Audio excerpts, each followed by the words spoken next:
Hey, thanks for listening. I'm David Yakir, and you are listening to Yak About Today. And of course, once again, I've been thinking that it's getting close to voting time, and I thought it's time that we started bringing on some of our representatives and party officials to tell us how they are going to make our lives better. And of course, we are open to presenting both political parties as well as independents.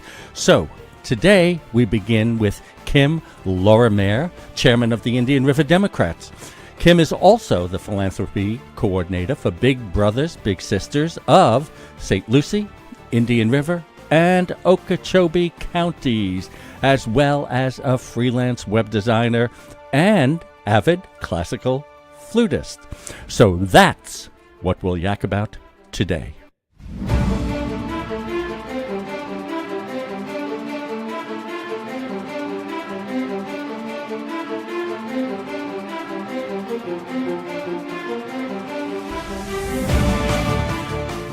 What's up, everybody? David Yakir here for Yak About Today, hoping you are better, healthier, and more informed than any generation that came before. So if the years 46 to 64 mean something to you, then this is the place you want to be. Now put your headphones on, go for a run, and listen to what we yak about today. All right, I'm David Yakir. You're listening to Yak About Today, and as promised, I've got Kim Lorimier, and I've said it right, exactly, right? Yes. All right. I want to welcome you. She's the chair of the Indian River Democratic Party. And we're going to talk policy and what's happening to the electorate today. But first, I sort of want to get the elephant out of the room. Instead of sort of concentrating anything on our president, I thought maybe we could really have a discussion about the policies that the party is putting forward and also how it affects Indian River County. So I want to ask you something up front that I think is incredible. Something happened in the country, and this is a midterm election. Usually people don't vote in a midterm election. And now all of a sudden we're seeing registrations go through the roof. I think it's happening in both parties, but especially in the Democratic Party. What's going on? Well, we have seen exactly that. And so here in Indian River County, we know that we have had unparalleled both voter registration as well as actual participants voting. For a midterm election, it's very unusual to have a lot of people coming out for the primaries. And we know that this most recent primary that happened on August 28th, we had a greater number of people vote than we had in the 2010 and 2014 equivalent primaries combined. So we had over 10,000 people here in Indian River County vote, and we had 33% of registered voters who are Democrats here in Indian River, which has not happened in decades. What do you think's driving the vote? Do you think it's sort of there's a reading that at the top of the government something's wrong and everybody's coming out? Or is it specific policies that are starting to take place that people are objecting to? Are they afraid something's happening to the country that they need to correct? Well, like we noticed that women are coming out stronger probably than any time in history, and they're coming out for a reason. What are the reasons everybody's coming out? It's an interesting question. I definitely think that the top of the ticket is certainly impacting people's interest in getting involved. I'm a prime example of that. I've only been in Florida for 2 years, and here I am chair of the Democrats. I've never been involved in politics before, but at some point you have to stop yelling at Facebook and actually get out and do something. We definitely espouse the idea here in the Democratic Party in Indian River that you're either part of the solution or you're part of the problem. So let's do something and find like-minded thinkers and allow Democrats to have a voice here. You know, it reminds me of something, and Democrats have not had a voice here in this particular county, and I've been here about, I guess, about 5 years. But when I was thinking back, I'm from New York originally, and I remember growing up, there were my parents. We voted Democrat when programs were put in place that benefited people.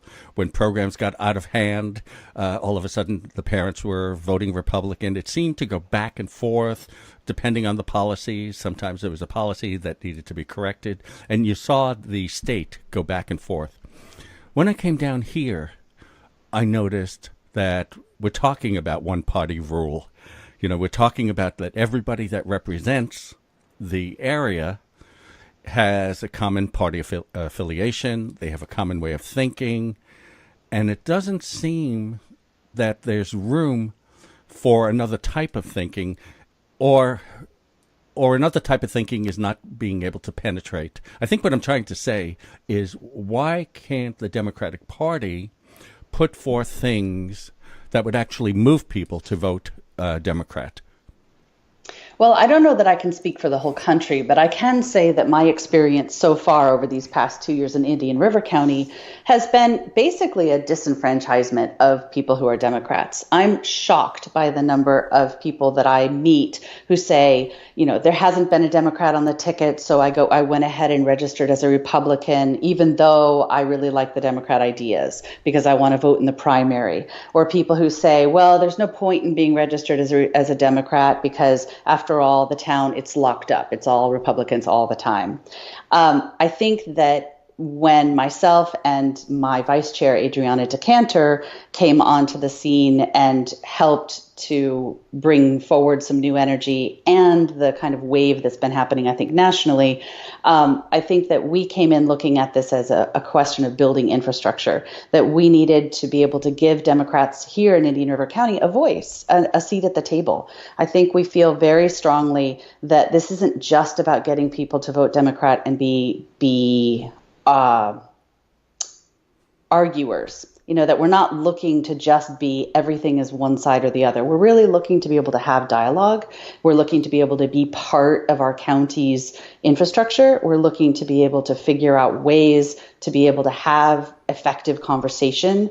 And we really believe strongly that one party rule has been bad for Indian River County, and it's been bad for the people of Florida, that every voice should have a seat at the table for a healthy democracy. So if you look at Indian River County, and what are the challenges that you're identifying with that the Democratic Party could put forward policies that would solve some of those challenges? What do you see our needs are that are not being addressed? I understand that people are talking a great deal about the environment, particularly in the area. We've got, I guess, this green algae situation. Mm-hmm. Sorry.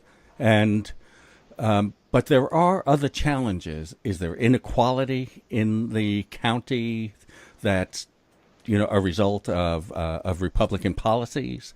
What are the challenges that you think you have solutions to? Well, I believe that at this point, hardworking families need to be able to make a living in Indian River County. If you can't make a living, you can't put food in the table and roof over your head, it's very hard to care about what's going on with anything else. That's what you're focusing on. We know that between the island and the mainland, there's a big dividing line that's not just the river. We know that if you live on the island, you tend to be wealthy. If you live on the mainland, you're not. If you tend to live on the island, you're white. If you tend to live on the mainland, you're often not. That there's this division that's artificial, that's created by our geography, but that has also sort of, I don't know, my personal belief is it's kind of permeated people's feelings about politics here in Indian River County. I think we really believe as Democrats that we have to figure out how to grow jobs, create economic growth here in Indian River County specifically. We need to be able to support our environment, and by supporting the environment, create jobs. Why is it that Massachusetts, where I lived until 2 years ago, has more solar power industry than Florida? I mean, we live in the Sunshine State, and I lived in, the place that snows and rains all the time. So we need to figure out how to get clean energy industry jobs here in Indian River County and in Florida. It's an untapped resource that we have not used. So before we go to break, I do have a question about that. So is it a matter, often we look at and this is the extreme. We look at Democrats saying, okay, this is our challenges, this is our situation, there's inequality. We have to take money and throw it at it, right? On the other side, the Republicans usually come from a place where they say, look, if we lower taxes, right, for mostly, I guess, the wealthy, it seems that's what the last tax law was, they will have so much money, and they're the ones that drive the economy, therefore everybody benefits. Is that just an old way of thinking?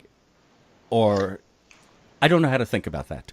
Right. I mean, I think that's about trickle-down economics. If you are somebody who believes that more money in the pockets of people who are wealthy is going to trickle down, then you were going to espouse that theory. I would say that people in Indian River County, people living in South County like myself, people living in Gifford, people living in Fellsmere, they are not seeing trickle-down economy working. Their pay at the jobs that they have is not going up. Their ability to find work is not going up. So trickle-down economy is only going to work in Indian River County if it also then turns into jobs and living wage jobs. All right. When we come back, I'll give you the question now, and when we come back, perhaps you can address it. I don't understand general thinking about taxes. So people complain they don't have good schools, and people complain they don't have good roads. People complain that there's general infrastructure problems. But they also say, I'm voting to have my taxes cut. Am I thinking that there's something wrong with our general attitude toward taxes? I mean, it seems in the old days, if you had a community, like if you live in one of these communities where the board votes, and they say, okay, we have to fix the roads, and all of a sudden everybody realizes they have to pony up the money to fix the roads, right? But you get the feeling that the general public sits there and goes, I want everything fixed and everything's crap, but they won't commit the money to do the things. Anyway, I want your answers after we get back. All right, this is David Yakir, and we are talking with the chair of the Indian River Democratic Party, Kim Lorimier. Screwed that one up. Anyway, we'll be back. Hey, I just want to tell you guys that this show wouldn't be possible without the support of New Vision Eye Center. They're the ones I was lucky enough to go to when I had eye problems, and I couldn't thank them enough. So go see Doctors Minotti, Reinauer, Tate, and O'Brien, because I wouldn't trust my eyes to anyone else. And we are back. I'm David Yakir. You're listening to Yak About Today. I'm here with Kim Lorimier, and she is the chair of the Indian River County Democratic Party. And before we stop for a break, Kim, I sort of put the question about taxes and paying for infrastructure and schools and all that. And I'm always curious about the party's thinking about that. Well, I, again, am going to have to focus on Indian River County as opposed to the National Democratic Party, even though I think we're aligned, but I really am focused on what's happening locally. I think that as far as taxes go, there's always this attitude that Republicans want to lower taxes and Democrats want to raise taxes. I think that right now, what we would really like is to know that our taxes are being used effectively to actually follow through on what the voters have said that they want. I think that is not happening in Tallahassee. There are multiple instances of the legislature ignoring the wishes of the voters. For example, diverting money that's allocated for land conservation, ignoring voters' desire for smaller education class sizes, fair districts, better schools, funding through the lottery.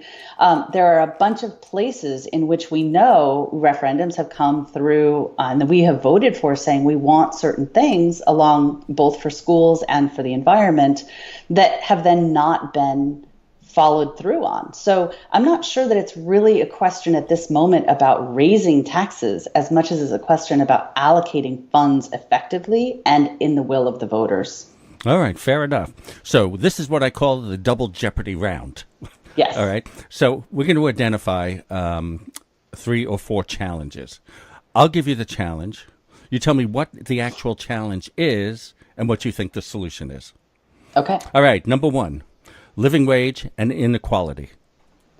Well, in Indian River County, we know that 43% of families of four don't make the cutoff for survival here.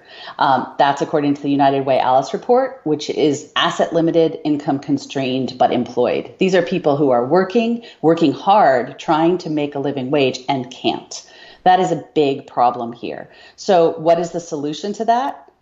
More jobs and jobs that pay a higher living wage. And how does that happen? I think right now we have the top 5 in the nation income inequality in this county. I think that employers are often doing very well and not paying a living wage. The solution is a living wage. And this county was originally known, if I remember, again, I've only been here, I think 4 years now, but I've known the county for a very long time. This was always the ultimate representation of rich and poor. It used to have a very, very wealthy class of people on the island. And then I remember years and years ago somebody saying it has no middle class, it has a service sector. So the rich, and then you have the restaurant waiters, and then you have the auto mechanics and that type of thing. So there was always really a lot of inequality here. And you think it's sort of a matter of paying the living wage and people investing in probably people who are doing well should be investing in their community. Investing in their community. I think that also we're in a position right now where we have a very, very philanthropic upper class in Vero, and we're blessed to have that. That is not a bad thing. But it comes back to the question of, is it better to lower taxes for people who already have, are in the 1% and expect them to be able to give that money out as they choose? Or is it better for us to be able to have taxes that create a basic infrastructure that allow us to be able to have a basic, for example, basic living wage? It doesn't mean that philanthropy is not well appreciated. It's just a question of how are you expecting to be able to fund basic programs? For example, in education. I personally believe that you should be able to go to public school from kindergarten through 12th grade. You should be able to get a decent education. And whether you decide to go to trade school or college, you should be able to then have a living wage job at the end of that. And yet we know that in Indian River County, our schools are suffering terribly, and that Florida teacher salaries lag way behind the national averages, and that Florida rates poorly per student funding. So, it's interesting. That was going to be my topic after the next one. But Sorry. No, it's all right. Since you hit it, what do you think about, in this day and age, treating college, or at least a few years of college or trade schools, the same way we treat kindergarten to 12th? Shouldn't we now think of it, as sort of kindergarten through 14th or 15th? Because what's required of people today requires much more education for them to make a living. So should we be funding schools all the way through the trade school or college, or a couple of years of it?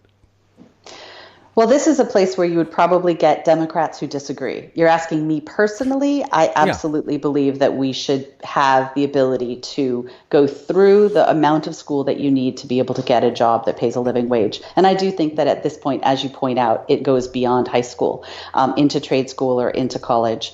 I do think that there are many states that are starting to follow along. I just read an article yesterday that said that the University of Illinois, beginning in 2019, will be offering to any family that makes under $65,000, they're going to be offering free tuition for anybody who wants to go to the University of Illinois.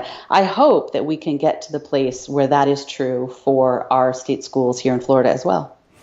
Then that would be great. And it would help, families. Families put a lot of money into their children's education, so absolutely. It would do. All right. The last one is really the one that's closest to my heart. And I never understood why politics were involved here. And that was the environment. I know there are specific environmental problems that we have in Indian River County. And there are specific environmental problems we have on a global basis. And as I just said, I just never understood why this wasn't the most important topic of saving our planet, saving our health, and maybe you can answer because You'll answer probably pertaining to Indian River County, but tell me Right. about the environment. This one makes me crazy. I would say it makes me crazy too. I have a sister who's a marine biologist and environmental scientist, so full disclosure, I obviously lean that way. I think the biggest issue that I see here in Indian River County, in terms of the environment, is that we say we're going to do something and then we don't do it.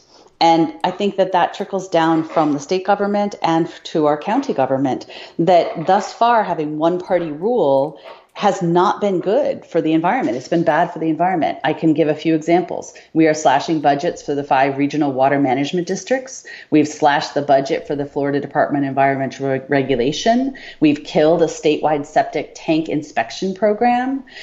We've weakened standards for toxic chemicals that flow into Florida waters. We've promoted climate change denial. You know, whether you believe that it is human caused or not, we're at a place now where evidence, I mean, think about the hurricane that is happening as we speak in North Carolina. There's evidence from the vast majority of scientists in the world saying that climate change is happening. And so we should be using our resources, our education, our creativity as a country to solve the problem rather than fight with each other denying it. I have one last question. I know we're going to run out of time in about a minute.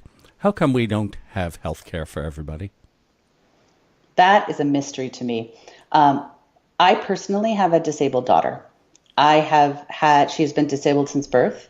And last year alone, I work for a nonprofit. I do not have health insurance. And I paid $28,000 in out-of-pocket costs. That's almost my entire salary. That is a typical year, and that will be true for the rest of her life. Here we are. She is a functioning member of society, amazing young woman who is doing great things for the world, and I have great hopes for her as an adult. But we're in a position where her healthcare literally is limiting her ability to think about having a job someday because she doesn't know how she's going to pay for the requirements that she had a transplant, that her transplant medications will require for the rest of her life. It's inconceivable to me that we have not figured out a way for basic health care to be offered to everyone as a human right. We got to go, Kim. I wish we had more time. That's Kim Lorimier, and she's the chairman of the Indian River Democratic Party. I really want to thank you for this and hope to have you on again. Thank you very much. Okay, that's it for our show today. We'll see you back here next week. I'm David Yakir. You're listening to Yak About Today. Bye-bye. Peace. Take out the papers and the trash, or you don't get no spending cash. If you don't scrub that kitchen floor, you ain't gonna rock and roll no more. Yakety yak. Don't talk back. Just finish